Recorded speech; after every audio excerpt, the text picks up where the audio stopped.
வணக்கம்.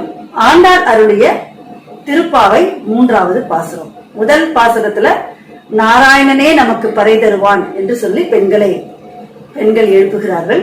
2வது பாசுரத்துல வையத்து வாழ்வீர்கள் அப்படின்னு அழைத்து சில தியாகங்களையும் நம்ம செய்யக்கூடாதையும் சொல்றாங்க.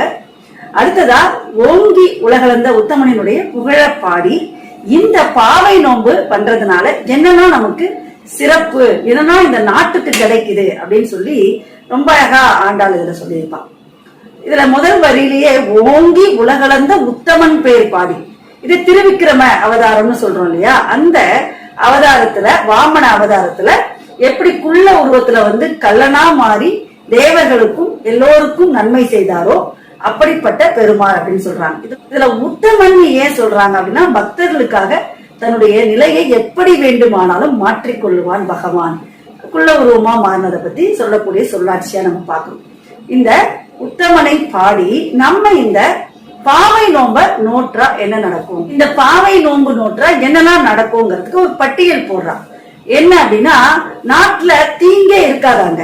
என்னன்னா தீங்கு, கொலை, களவு, வறுமை, நோய் இதெல்லாம் இருக்காது. மிகச்சிறந்த ஒரு நாடா இருக்கும். அடுத்தது வளம் பெருகும். எப்படி வளம் பெருகும்? மாதம் மும்மாறி பெய்யுமா. அது என்ன மாதம் மும்மாறி அப்படின்னா, 9 நாட்கள் வெயில் அடிக்குமா, 30 நாள்ல 10வது நாள் மழை பெய்யுமா, திரும்ப 9 நாள் அடிக்குமா, 10வது நாள் மழை பெய்யுமா, அப்படி மும்மாறி பெய்யுது அப்படின்னு சொல்றாங்க. மழை இல்லைன்னா இந்த உலகத்துல எதுவுமே இல்லை. வள்ளுவன் அழகா சொல்லுவான். அதனால்தான் விசும்பில் துளி வீழி நல்லால் மற்றாங்கே பசும் புல் தலை காண்பது அரிது. மழைத்துளி மண்ணில் இல்லைன்னா புள்ளினுடைய நுனிய கூட நம்மளால பார்க்க முடியாது அப்படின்னு சொல்லுவோம். அப்படி மழை பெய்ததுனால என்ன கிடைக்குமா, நல்ல மழை பெய்தான். அதனால எல்லா வயல்களிலுமே நெற்கதிர் ஓங்கி நல்லா அழகா வளர்ந்து செழுமையா இருக்கான். அதுக்கு கீழே தண்ணியில அந்த கயல் மீன்கள் அப்படியே ஓடி விளையாடுதான். குவளை பூக்கள் நிறைய பூத்து இருக்கு. அதுல வண்டுகள் என்ன பண்ணுது, தேனை குடிச்சிட்டு அந்த மயக்கத்துல அங்கேயே படுத்து தூங்குதான்.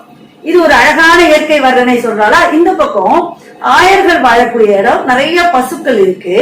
அந்த பசுக்கள் என்ன பண்ணுதான், அப்படி போய் அந்த கறக்கிறவங்க, பசுல பால் கறக்கிறவங்க போய் குடத்தை வச்சா போதுமா, குடம் குடமா நிறையுதான். பசுக்களை சொல்றாரு பாருங்க, மனிதர்களை காட்டிலும் பசுக்களை வள்ளல் பெரும் பசுக்கள் என்று சொல்றான். வாங்க குடம் நிறைக்கும் வள்ளல் பெரும் பசுக்கள். அப்படி செல்வ வளம் நிறைந்து நம்மளுடைய நாடே ரொம்ப சுபிக்ஷமா ஆயிடும். அதனால நம்ம இந்த பாவை நோன்பை நோக்க வேண்டும் என்று பெண்கள் அழைக்கிறார்கள். ஓங்கி உலகளந்த உத்தமன் பேர் பாடி நாங்கள் நம் பாவைக்கு சாற்றி நீராடினால் தீங்கின்றி நாடெல்லாம் திங்கள் மும்மாறி பெய்து ஓங்கு பெரும் செந்நெல்லோடு கயலுகள பூங்குவளை போதி பொறிவண்டு கண்படுப்ப தேங்காதே புக்கிருந்து சீர்த்த முளை பற்றி வாங்க குடம் நிறைக்கும் வள்ளல் பெரும் பசுக்கள் நீங்காத செல்வம் நிறைந்தேலோர் என்பாவாள். பாவை நோம்பினால் எங்கும் செல்வம் நிறைந்திருக்கும், தீங்கில்லாமல் நாடு வளமாக இருக்கும் என்று இந்த பாசுரத்துல சொல்லியிருப்பாங்க. நன்றி, வணக்கம்.